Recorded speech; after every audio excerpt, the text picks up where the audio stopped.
میرا ایک دوست راولپنڈی میں رہتا تھا۔ یہ دوست مجھ سے عمر میں بہت بڑا تھا، شاید شادی شدہ بھی اور بال بچوں والا بھی۔ میں سردیوں کے دنوں میں اس سے ملاقات کے لیے راولپنڈی آ گیا۔ ہمارا پروگرام تھا ہم دونوں چند دن راولپنڈی رہیں گے، اس کے بعد برف باری دیکھنے کے لیے مری چلے جائیں گے اور میں ایک ہفتہ گزار کر واپس بھاولپور آ جاؤں گا۔ میں 10 گھنٹے کا طویل سفر کرنے کے بعد شام کے وقت راولپنڈی پہنچا۔ شہر شدید سردی کے لپیٹ میں تھا۔ میں رکشہ لے کر دوست کے گھر پہنچ گیا۔ اس نے دروازے پر میرا استقبال کیا۔ میں گرم جوشی سے اس سے لپٹ گیا۔ وہ بھی مجھے گلے ملا، لیکن میں نے محسوس کیا اس کے ملنے میں گرم جوشی نہیں۔ وہ مجھے اپنی بیٹھک میں لے گیا۔ اس نے چائے کا بندوبست کیا اور میرے سامنے بیٹھ گیا۔ میں اس سے بلا تکلف گفتگو کر رہا تھا۔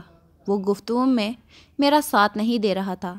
وہ بات چیت کے دوران کھو جاتا تھا۔ میں اس کی غیر حاضر دماغی پر خاموش ہو جاتا تو اسے بڑی دیر تک میری چپ کا اندازہ نہیں ہوتا تھا۔ اس نے میرے سفر کے بارے میں بھی نہیں پوچھا۔ میرے لیے اس کا یہ ٹھنڈا رویہ پریشان کن تھا۔ میری پریشانی اس وقت مزید بڑھ گئی جب اس نے مجھ سے پوچھا، آپ خیریت سے راولپنڈی آئے ہیں؟ میرے لیے اس کا یہ سوال بم ثابت ہوا، کیونکہ میں اس کی دعوت پر راولپنڈی آیا تھا۔ میں نے حیرت سے اس کی طرف دیکھا۔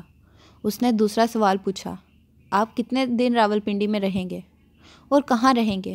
میری پریشانی انتہا کو چھونے لگی، کیونکہ میں اس وقت اس کے گھر ٹہلنے کے لیے آیا تھا۔ میرا سامان اس کے ڈرائنگ روم میں پڑا تھا۔ میں پریشانی کے عالم میں اسے دیکھتا رہا۔ وہ کھوئے ہوئے انداز میں مجھے گھورتا رہا۔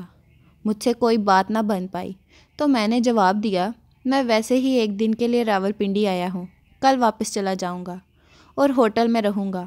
اس نے عصبت میں سر ہلایا اور نہایت روکھے انداز میں کہا، اگر آپ ایک دن مزید رک جائیں تو ہم کھانا اکٹھا کھائیں گے۔ میں نے غصے سے اس کی طرف دیکھا، چائے کا کپ میز پر رکھا، اپنا بیگ اٹھایا اور بیٹھک سے باہر نکل گیا۔ وہ اپنی کرسی پر بیٹھ کر مجھے جاتے ہوئے دیکھتا رہا۔ اس نے مجھے خدا حافظ تک کہنا مناسب نہ سمجھا۔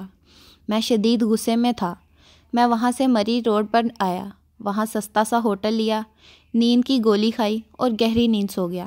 میں اگلے دن بھاولپور واپس آ گیا، مگر مجھے دوست کے رویے نے اندر سے بری طرح توڑ دیا۔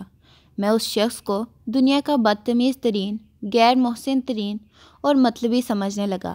میں اپنے آپ کو بیوقوف بھی سمجھتا تھا اور اس سے بیوقوف پر اپنے اوپر لعن طعن کرتا تھا۔ میں 2-2.5 سال تک اپنے ملنے والوں کو یہ واقعہ سناتا رہا اور لوگ مجھ سے ہمدردی اور اس سے نفرت کرتے رہے۔ آپ بھی اگر اس صورتحال کا تجزیہ کریں تو آپ کو بھی مجھ سے ہمدردی اور اس شخص سے نفرت ہو جائے گی۔ میں طویل عرصے تک اپنے دل میں اس دوست کے خلاف نفرت پال کر پھرتا رہا، لیکن پھر اس نفرت کا عجیب ڈراپ سین ہوا۔ میں یونیورسٹی سے فارغ ہو کر صحافت میں آ گیا اور ایک دن وہ دوست ہمارے ایک مشترکہ دوست کے ساتھ میرے دفتر آ گیا۔ میں اسے دیکھتے ہی غصے میں ابل پڑا، مگر وہ میرے گلے لگا اور نرم آواز میں بولا، آپ اپنے غصے کو چند دن کے لیے سائڈ پر رکھ دو، میری بات سنو۔ اگر تم اس کے باوجود بھی مجھے غلط سمجھو تو پھر تم اپنی نفرت کا سلسلہ جاری رکھ لینا۔ میں نے غصے سے اس کی طرف دیکھا۔ وہ بولا، میں اپنے والدین کا اکلوتا بیٹا ہوں۔ میری 6 بہنیں تھیں۔ والدین نے میری شادی 20 سال کی عمر میں کر دی۔ میرے والدین پوتا چاہتے تھے، لیکن شاید اللہ کو منظور نہیں تھا۔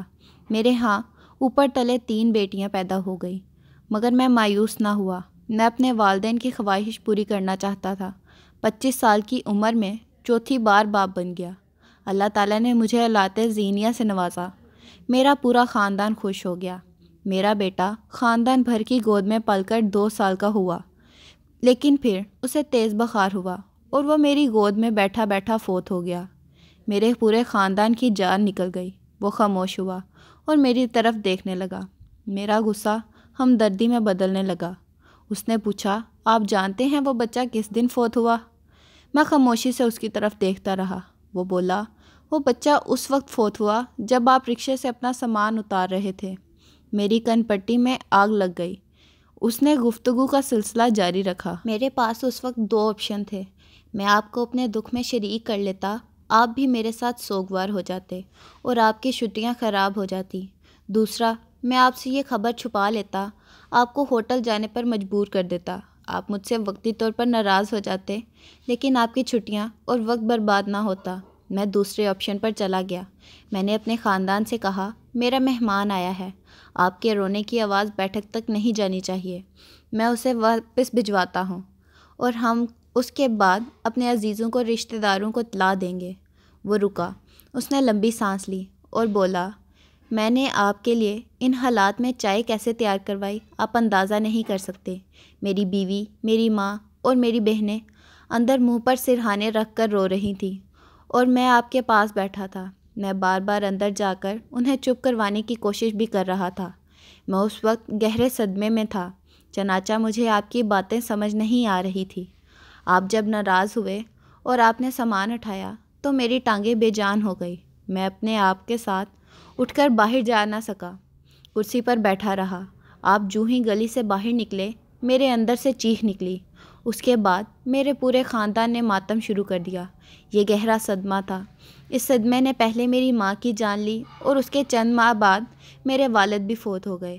پھر میری بیوی بیمار ہو گئی اور میں بے درد صدموں کا شکار ہوتا چلا گیا۔ میں اب ذرا سا سنبھلا ہوں تو میں اپنی پوزیشن کلیئر کرنے کے لیے آپ کے پاس آ گیا۔ وہ خاموش ہوا تو میری آنکھیں برسنے لگی۔ میں اس کے صبر، اس کی ہمت پر حیران تھا۔ وہ اپنے ایک اکلوتے بیٹے کی لاش اندر چھوڑ کر میری خدمت کرتا رہا اور میں 2.5 سال تک اسے مطلبی، ظالم اور بدتمیز سمجھتا رہا، اس سے نفرت کرتا رہا۔ آخر کیوں ہم دوسروں کے بارے میں اتنی جلدی اپنی رائے قائم کر لیتے ہیں؟ مجھے اپنی سوچ پر بہت پچھتاوا ہو رہا تھا۔